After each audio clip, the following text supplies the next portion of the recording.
త్వరలో గోరంట్ల మాధవ్ అరెస్ట్, వారి ఫిర్యాదుతో మరిన్ని చిక్కుల్లో. వైసీపీ రాష్ట్ర అధికార ప్రతినిధి మాజీ ఎంపీ గోరంట్ల మాధవ్ మరిన్ని చిక్కుల్లో పడ్డారు. ఆయనపై రెండు పార్టీల నేతలు ఫిర్యాదు చేశారు. ఇప్పటికే పోలీసుల నుంచి నోటీసులు అందుకున్న గోరంట్ల ఇక ముందు మరిన్ని ఇబ్బందులు ఎదుర్కోవడం ఖాయంగా కనిపిస్తోంది. అత్యాచార బాధితుల పేర్లు బహిర్గతం చేసిన కేసులో వైసీపీ మాజీ ఎంపీ గోరంట్ల మాధవ్ నోటీసులు అందుకున్నారు. విజయవాడ సైబర్ క్రైమ్ పోలీసులు ఆయనకు నోటీసులు జారీ చేశారు. ఆల్రెడీ నోటీసులు అందుకున్న గోరంట్ల ఇప్పుడు మరిన్ని చిక్కుల్లో పడ్డారు. ఆయన చేసిన అంతర్యుద్ధం వ్యాఖ్యలపై టీడీపీ, జనసేన సీరియస్ అయ్యాయి.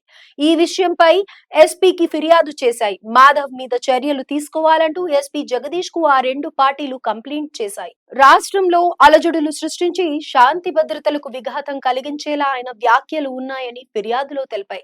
టీడీపీ, జనసేన అంతేగాక గోరంట్లపై రాజద్రోహం కేసు వేయాలని డిమాండ్ చేశాయి. గోరంట్ల మాధవ్ గతేడాది చేసిన పలు వ్యాఖ్యలు ఇప్పుడు ఆయన్ను చిక్కుల్లో పడేశాయి. 2024 అక్టోబర్ 21న అనంతపురంలో తన ఇంట్లో విలేకరులతో మాట్లాడుతూ ముఖ్యమంత్రి చంద్రబాబు నాయుడుతో పాటు డిప్యూటీ సీఎం పవన్ కళ్యాణ్ మీద అనుచిత వ్యాఖ్యలు చేశారు. కొన్ని ఏరియాల్లో అత్యాచారం, హత్యకు గురైన బాధితుల పేర్లను ఆయన బహిర్గతం చేశారు.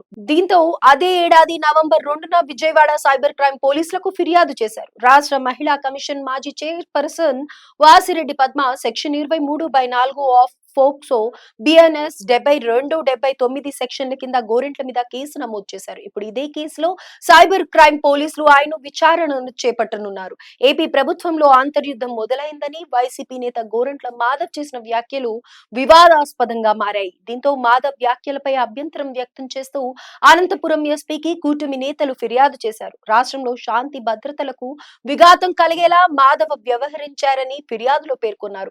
దీంతో అనంతపురం పోలీసులు ఇప్పుడు మాధవ్ వ్యాఖ్యల్ని పరిశీలించి కేసు నమోదు చేసేందుకు సిద్ధమవుతున్నారు. మాధవ్ వ్యాఖ్యలు అభ్యంతరకరమని తేలితే ఆయనపై కేసు నమోదు చేసి విచారణకు పిలిచేందుకు రెడీ అవుతున్నారు. దీంతో మాధవ్ కు వరుసగా రెండో ఎదురుదెబ్బ తగలబోతున్నట్లు తెలుస్తోంది.